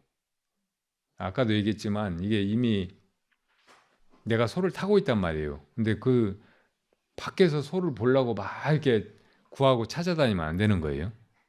내가 이미 소예요. 근데 내 밖에서 소 어디 있나 하고 이렇게 헤매면은 이 구하는 마음이 끊이지 않아 가지고 그게 이제 마음을 이렇게 고달프게 하고 또 메마르게 하고 그러면서 이제 또 기혈을 더 막 동하게 하고 솟구치게 하고 한단 말이에요. 그러니까 이제 상기를 피하려면 제일 중요한 것이 신심을 분명히 가지고 지금 승을 만나서 승에게서 그 화두를 딱 들었는데 내가 이 말을 이해를 못한다. 이게 무슨 말인지 모르겠다. 그래서 이제 의심이 자연스럽게 일어나도록 그렇게 하라는 거예요. 그리고 깨달음이니 뭐 도를 이루는 거니 뭐니 뭐 이렇게 이런 거를 목표로 두지 마요. 그걸 따로 정해가지고 그거를 막 구하는 마음이 있으면은 오히려 화두가 순일해지는데 방해가 되고 그리고 이제 이렇게 상기가 되기가 쉬운 거예요. 그러니까 그런 마음 없이 그냥 내가 이미 이 마음 가지고 있고 이 마음이 이렇게 이미 뭘 다 해가고 있는데 이게 뭐길래 이렇게 하지? 무엇이 이렇게 하지? 이렇게 자연스럽게 의심이 나게 하면 되는 거지. 그걸 막 알려고 벼르고 막 힘을 쓰고 그렇게 하지 말라는 거예요. 그리고 몸을 잊어버리는 게 좋아. 몸으로 뭐 한다고 생각하지 마요. 그러니까 좌선이라든지 뭐 이런 거 집착하지 말고 이 몸뚱이가 지금 선방에 있는가 뭐 어디 수맥이 안 찼는가 바라는가 이런 거 생각하지 말고 그러니까 몸은 없다고 생각하고 그냥 하는 게 좋아요. 스님들이 이제 수행 잘하려면 이생 없었던 셈치고 안 태어난 셈치고 화두 들으라고 이렇게 말씀을 하시거든요. 그러니까 이게 그냥 나 이번 생에 안 태어났어 이렇게 생각하고 화두 들라는 말일 수도 있는데 이 몸뚱이 없다 생각하고 화두를 들면 엄청 쉬워요. 자연스럽게 되고 또 장애가 없고 그러니까 몸을 그냥 놓아버리고 잊어버리고 하는 게 굉장히 좋은 길인 거예요. 마음으로만 하면 돼. 내 몸 없어도 마음은 그대로잖아요. 그게 이제 상기를 만나지 않는 그리고 상기 증상이 있어도 금방 그걸 벗어나는 좋은 길이 돼요.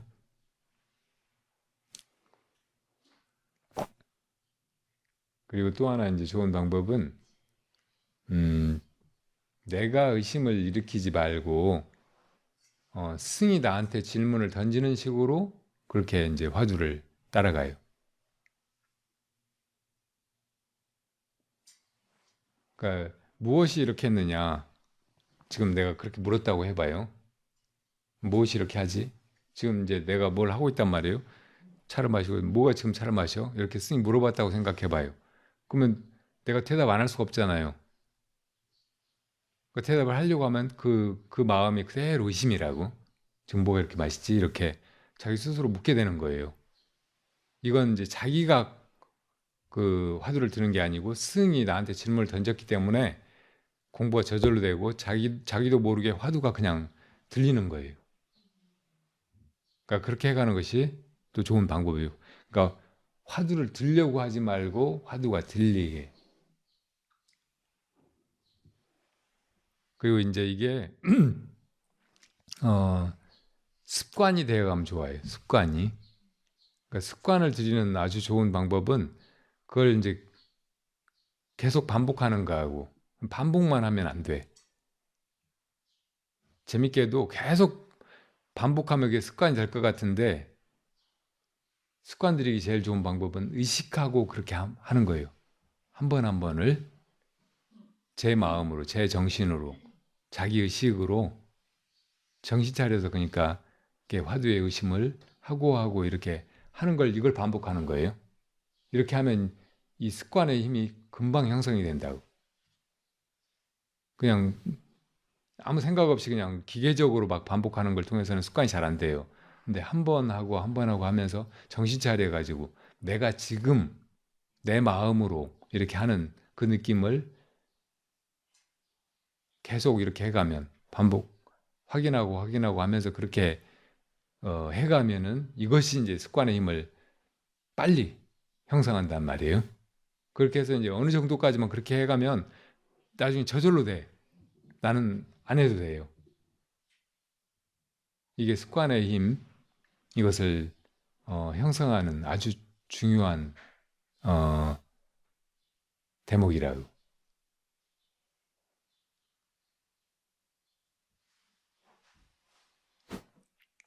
부처님께서는 수행을 시작했으면은 선정에 들 때까지 하라고 하셨거든요. 이 마치 옛날에 불을 이렇게 나무를 비벼가지고 일으켰잖아요. 근데 이제 나무에다가 뭐 솜이나 불 붙기 쉬운 걸 놔두고 거기에 이제 막대기 같은 걸 놔두고 이렇게 계속 비비면은 마찰력으로 나중에 이제 불이 일어나잖아요. 근데 이렇게 막 하다가 아유 힘들어 하고 놔둬버리고 식은 다음에 또 이제 해볼까 하고 막 이렇게 하다가 아유 힘들어 이렇게 하면 100번 해도 불이 안 일어나요. 근데 좀 힘들어도 참고 쭉 해가지고 이제 어떤 단계를 넘어가면 불이 확 일어나요. 발화가 되잖아요. 그러니까 이렇게 발화가 되는 것이 선정에 들어가는 것이에요. 그러니까 이렇게 쭉 해가지고 지금까지 마음과 완전히 다른 상태에 들어가는 거, 이것이 이제 선정이라고 하는데, 초선은 계속 노력을 하는 그 과정이 이제 끊어져 버리는 거. 그래 저절로 되는 거예요. 아까 말한 습관의 힘, 이게 생겨가지고 그냥 되는 거. 이것이 초선이라고. 화두를 그전에는 막 들려고 애를 쓰고 써야 좀 될까 말까 하고, 그래도 계속 망상이 들어오고 또 좀 놔버리면 잊어버리고 잠에 들고 막 그랬는데, 이제 챙기고 계속 그렇게 의식적으로 그렇게 해가다 보면 이제 습관의 힘이 딱 형성이 돼가지고 초선에 들어간단 말이에요. 그래서 내가 이제 안 챙겨도 그냥 돼. 의심이 쭉 가는 거예요. 화두를, 의제를 거각하는 것도 계속 되고 의심도 계속 따라붙고, 이것이 이제 초선에 들어간 것이라고. 그리고 이제 그 상태에서도 계속 이제 그 화두를 놓치지 않고 해가려고 하는 그 마음, 이것이 이제 이 바닥에서는 작용하고 있는데, 이게 완전히 사라져 버리면 이제 이선에 들어가는 거예요. 그러니까 이선의 상태는 환희심. 지금까지 우리가 살면서 뭐 이런저런 일이 벌어져서 그걸로 막 좋아했던 거, 그런 거하고 완전히 다른, 이유도 없는 우리 내면에 있는 어떤 기쁨, 이런 것이 그 돈발해 가지고 내 심신을 가득 채우게 된다고. 그러니까 우리가 말하는 뭐 엑스타시의 상태, 무아지경, 황홀경, 뭐 이런 상태가 오는 거예요. 그게 이선이라고. 근데 그 이선이 오면 다 이제 그걸 이제 너무 좋아하고 거기 집착하게 되죠. 근데 이런 집착심이 더 깊은 선정으로 들어가는데 방해가 된다고. 근데 그 집착심이 없으면 이제 삼선으로 들어가게 되고, 삼선은 완전한 행복감, 그런 거예요. 아, 이런 상태야말로, 이런 행복이야말로 내가 바라던 것이 아닌가 싶은 그런 거예요. 더할 나위 없이 이제 아무런 미련이나 회한, 그 야한이 없다, 이런 느낌이에요. 근데 이제 여기에도 집착이 있어서 이 집착을 놓아버리지 않으면 사선으로 들어갈 수가 없어요. 네, 이 집착이 없으면 이제 사선으로 들어가는데, 사선은 이제 뭐 기쁘다, 슬프다, 좋다, 나쁘다, 뭐 이런 것도 하나도 없는, 감정의 찌꺼기가 완전히 없는, 그냥 마음만, 깨끗한 마음만 있는 그런 상태예요. 그러니까 이게 이제 화두를 들고 들어갔다면 화두에 의심만 있는 상태. 거기에는 뭐 세상도 없고 내 몸도 없고 뭐 망상이나 잠이나 뭐 이런 거는 찾아볼 수 없는 그런 상태라고. 그러니까 그런 상태로 이렇게 쭉 들어갈 때까지 수행하는 사람은 이제 마음을 챙기고 화두를 들고 의식적으로 그렇게 해서 나아가야 된단 말이에요. 그렇게 해서 이제 선정에 들어가는 거. 이것이 나무를 비벼가지고 불이 일어날 때까지 이걸 해야 된다고 부처님 말씀하신 거. 그걸 이제 실제로 실천해 보는 일이 된다고 말할 수 있어요. 그렇게 하면 이제 억지로 막 애를 쓰면서 우리가 겪는 고달픔이라든지 혹은 답답함, 목마름, 뭔가 부족하고 허전하고 자신이 너무 모자라고 무능하고 쓸모없는 그런 존재 같은 그런 느낌, 이런 걸 다 떨쳐버리는 그런 길이에요. 그게 그렇게 이제 좋은 상태이고 완벽한 상태이고 본래 우리의 상태이니까 부처님이 우리에게 그 길로 가보라고 이런 이렇게 수행을 가르치신 거라고요. 그러니까 그걸 깊이 믿고 그런 이제 이렇게 환희심, 아주 순수하고 이렇게 좋은 아이와 같은 그런 행복감으로 수행을 해가요. 그럴 때 이제 상기도 없다고. 그러니까 억지로 너무 막 구하는 마음으로 막 노력으로 막 그렇게 화두를 들려고 하지 않는 것, 이것이 상기를 피하는 아주 좋은 길이란 말이에요. 한의학적으로 이제 뭐 여러 가지 약을 쓴다든지 뭐 다른 방법으로 길을 내리고 막 할 수 있는데, 그렇게 해서 이제 길을 내리면 또 화두를 들면은 그 전에 습관대로 이제 잘못 화두를 드니까 또 상기가 일어나고 계속 거기서 벗어나기가 어려운 거예요. 그러니까 이렇게 화두를 바르게 드는 것으로 이제 그런 상기라고 하는 그런 장애를 떨쳐버리고 수행해 나가는 것, 이것이 이렇게 바른 길이고, 그것만 떨치면 바로 이제 선정에 들어가는 거고, 선열 속에서 기쁘게 수행해 가는 거니까 그런 길로 가보시면 돼요. 네. 스님 지금 말씀에 상기 문제에 대해서 제가 조금 평소에 조금 걱정하던 부분을 말씀하셨는데, 저도 화두를 들고 앉는 것 자체는 상기 문제가 제일 좀 문제가 많이 되는 사람들이 많다라고 이제 알고 있었는데, 복식호흡을 하면은 송담 스님 말씀은 네, 네. 복식호흡을 하고만 있으면은 상기는 걱정 안 해도 된다. 네. 이렇게 제가 기본으로 알고 있었고요. 네, 네. 그다음에 지금 덕교사님 경우에는 수행 출가 전부터 계속 화두를 들으신 걸로 아는데, 어쩌자고 그럼 상기가 출가하고 나서 상기가 왔을까, 그게 지금 좀 궁금해졌고요. 그다음에 저기 옛날에 광덕큰 스님께서는 상기가 엄청 많이 와갖고 지구심이 나서 막 이렇게 구하려고 하시다가 상기가 왔을 때 이 다란이 기도로 해가지고 이걸 잡으셨더라고요. 이제 본인은 이제 네. 수행 일기에서 그걸 제가 본 적이 있습니다. 그 다란이 기도로 해서 거기 상기를 내려가지고 이제 다시 화두를 들게 됐고 이랬는데, 그러면 덕견스님 말씀에서는 지금 스승에 대한 신심이 있고 환희심이 나면은 화두를 드는데 상기 같은 건 없다, 이렇게 말씀을 하시는데, 네, 네. 예, 제가 같은 경우입니다. 덕견스님을 뭐 저기 못 믿고 뭐 신심이 없고 이런 게 아니고요. 무조건 지금 말씀하시는 거기에서 이 먹고 하고 먹고 들어가라, 이렇게 공개 석상에서는 그렇게 말씀을 하십니다. 근데 독참 시간에는 가서 모든 분들이 또 나름 화두가 걸리는 게 있는지는 전 아직까지는 모르고 있습니다. 그런데 화두는 걸려서 자연스럽게 의심이 나야 한다라고 알고 있었는데, 이제 무조건 처음에는 그냥 자연스럽게 묻고 들어가라 이래서 저도 이제 그렇게 묻고 들어가는데, 좌복에 앉아서 이 먹고 이렇게 하면 제가 막 자꾸 이 먹고 그 이 자체의 그 어떤 경지를 알고 싶은 마음이 자꾸 막 일어나는 거예요. 저도 모르게 그걸 안 해야 되는데 그 자꾸 일어나니까 저도 용을 쓰게 되는 거예요. 저도 모르게. 그러다 보니까 그 뒷날 자고 나면 양쪽 어깨가 굉장히 무거운 겁니다. 연부를 20년 해도 그런 경우는 처음입니다. 제가.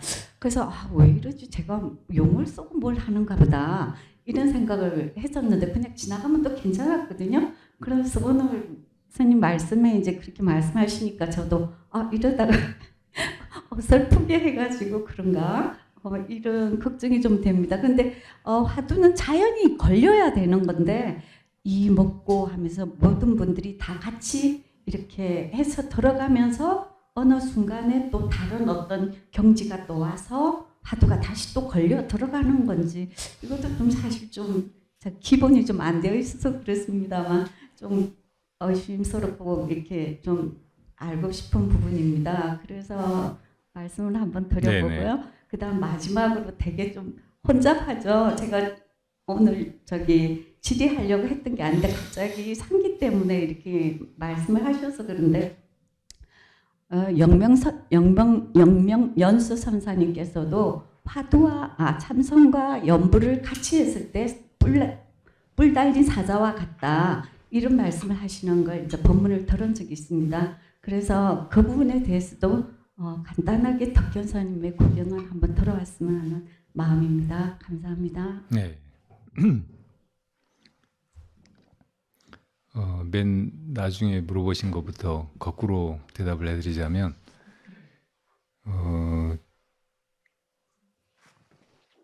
화두의 그 속성 자체가 이제 선사의 말이나 그 화두를 처음 들었을 때 그게 납득이 안 가니까 이게 무슨 말이지 하고 알고 싶은 마음이 동하는 것이거든요. 그러니까 알고 싶은 마음, 그게 의심이라고 하는 것인데, 알고 보면 약간 모르는 것이 답답해서 알려고 하는 욕심이 일어난 거예요. 그래서 이게 이제 약간 과하면 아까 말한 그 상기, 그러니까 육단심이 동해서 몸에 이런저런 이제 그 기혈의 조화가 깨지는 그런 현상이 자연스럽게 따라오는 건데, 그래서 이제 옛날에 수행하는 사람들이 열심히 하려고 하는 사람들일수록 그 상기를 겪어보지 않은 사람이 별로 없어요. 그러니까 이제 그래서는 안 된다는 걸 알면서도 조금 이제 의욕을 가지고 용맹스럽게 정진을 하려고 하다 보면 그런 그 증상이 막 느껴지고, 그것 때문에 이제 고생을 하고 또 시간을 막 허비하게 되고 막 그렇게 되는 경우가 많아요.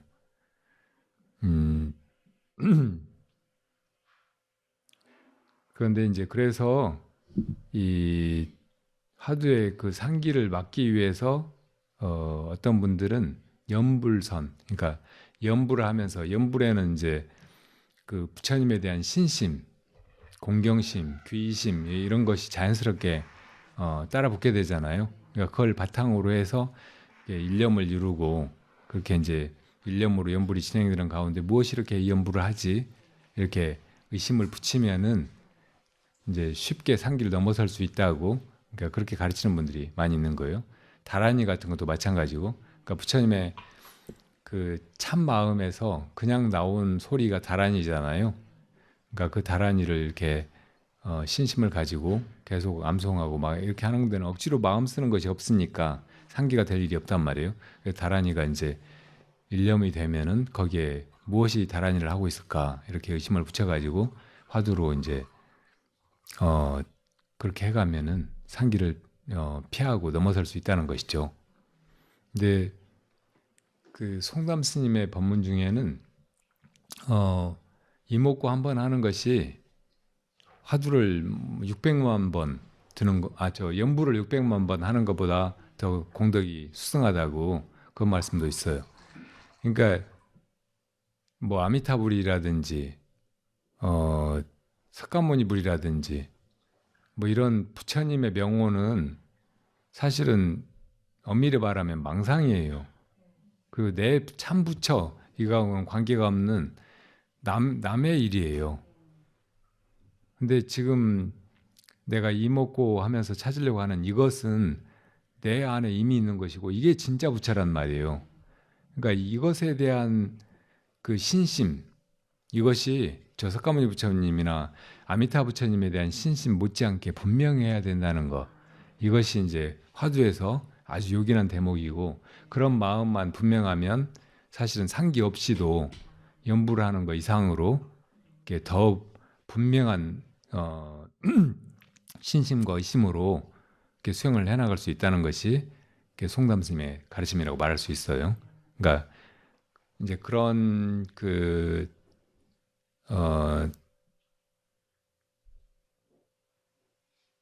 그런 통찰, 그런 안목을 가지고 이렇게 수행을 해나가면 뭐가 이제 뭐 연불선이고 뭐가 주력 수행이고 뭐가 화두선이고 막 그렇게 이제 따지지 않아도 돼요. 어쨌든 우리가 깨달아야 할 것은 이것, 뭐 연불도 하고 진언도 하고 또 온갖 중생의 일, 망상, 생각 이런 것을 하는 내 안에 이거 하나, 이것을 참고해서 깨닫는 거니까.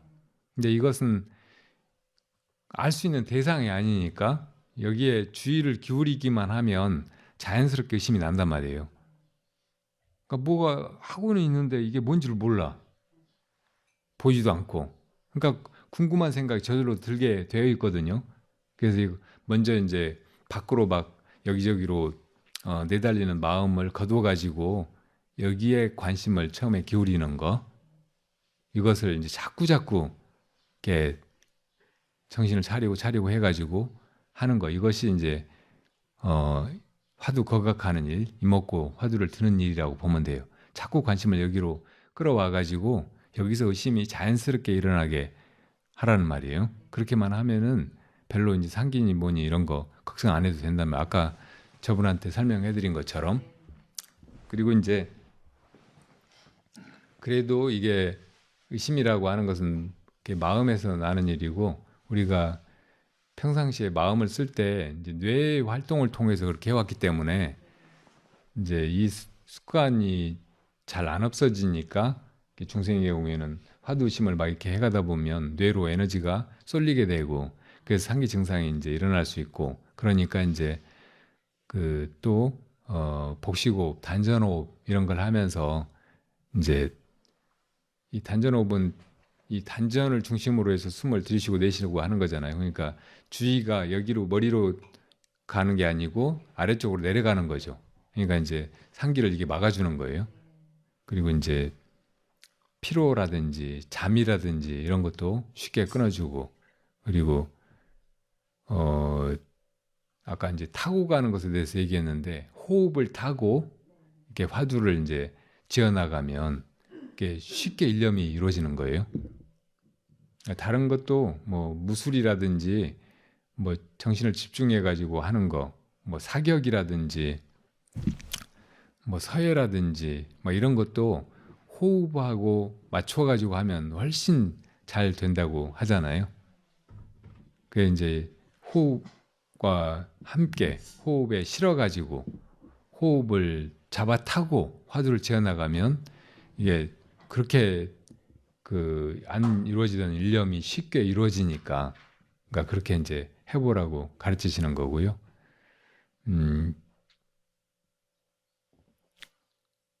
그리고 이제 제 경우에도 출가하기 전부터 이제 화두를 들고 수행을 해왔고 이제 어떤 진취라든지 뭐 경험도 있었다고 할 수 있는데 그때 이제 운문함에서 이렇게 상기가 심하게 왔던 거는 그 이제 수맥 아까 얘기도 했지만 그런 영향도 있었겠지만 그 직전에 제가 법정 스님 그 토구를 지어드린다고 법정 스님이 이제 강원도로 떠나시고 나서 따뜻한 남쪽에 이제 그런 거처가 있으면 좋겠다는 말씀을 자꾸 하셔서 제가 이제 화순의 유마사 그 위에다가 그걸 짓다가 이제 스님한테 말씀을 안 드리고 지었더니 스님이 어디서 그런 얘기를 듣고 저보고 가보자고 다짜고짜 거기를 데리고 가시더니 이런 데는 암자 지어놔도 사람 안 산다고 백문이 불여일견지지라고. 그러니까 제가 거기다가 그 수행하다가 그냥 그 시간을 다 털어가지고 막 또 가지고 있는 돈 뭐 도반 스님들 돈 빌려가지고 막 다 털어가지고 그 일을 하고 있었는데 그렇게 얘기를 하니까 얼마나 화가 나겠어요. 그러니까 제대로 된 분심이 나야 되는데 법정 스님에 대한 분심이 나가지고 에이씨 내가 이제 법정 스님 보나봐라 찾아가지 말고 내가 진짜 공부를 완전히 마쳐가지고 가서 맞짱을 따야지 이렇게 생각하고 수행하다가 그러니까 너무 이제 과도하게 막 이렇게 몰아대고 막 그랬던 거예요.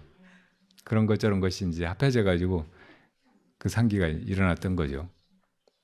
그 체험이 이제 이렇게 수행하다가 조금 그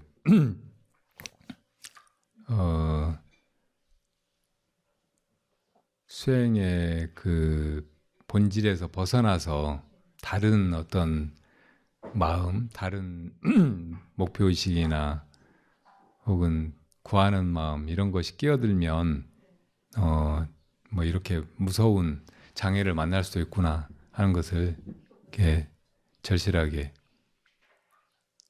겪게 만들어주는 사건이었어요. 예. 여러분은 앞 사람들이 이제 겪은 그런 시행착오 이걸 거울 삼아 가지고 그걸 똑같이 겪지 말고 피해서 나아가면 좋아요. 우리 앞에 부처님과 수많은 예스승들이 우리가 가보지 않은 길로 먼저 가서 그걸 확인하고 같은 목적지에 이루고 했다는 것이 얼마나 감사한 일인지 큰 유산인지 몰라요. 부처님은 승 없이 깨달음을 이루셨는데 이 세상에 승 없이 부처님처럼 대도를 성취할 수 있는 사람은 아무도 없다고 하잖아요. 그러니까 이 승들이 있어서 그런 승들의 도움으로 우리가 아주 쉽게, 아주 안전하게 이 길을 갈 수 있다는 것이 진짜 알고 보면 내 몸과 마음과 인생의 시간을 다 바쳐서 갚으려고 해도 다 갚을 수 없는 그런 은혜를 입는 일이에요. 크게 빚지는 일이고 이 은혜를 우리가 갚아야 되는데 그 갚는 일은 수행을 통해서만 가능하고 그리고 그거를 부처님이나 스승에게 갚는 게 아니고 뒷날에 우리들의 제자들에게 우리들의 후손들에게 갚아야 되는 거예요.